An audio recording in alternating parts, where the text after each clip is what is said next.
নমস্কার। আজকে আমরা ভদ্রাসন শিখব। চলো, পা দুটোকে সোজা করো।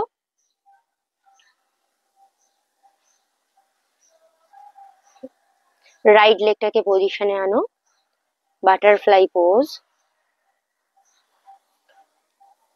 টো দুটোকে গ্রিপ করো, পিঠটা সোজা করে, চোখটা বন্ধ করে নর্মাল ব্রিদিং নাও।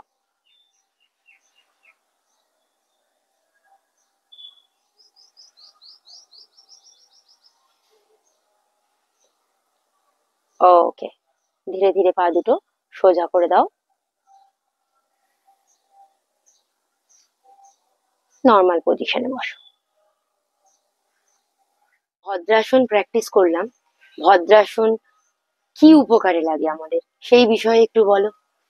ভদ্রাসন আমাদের ফ্লেক্সিবিলিটি ইমপ্রুভ করে, পেলভিক হেলথের জন্য খুব ইম্পর্টেন্ট, তারপর ফার্টিলিটির জন্য খুবই জরুরি একটি আসন, আর আমাদের স্ট্রেস রিলিফ করে, পশ্চার ইমপ্রুভ করে।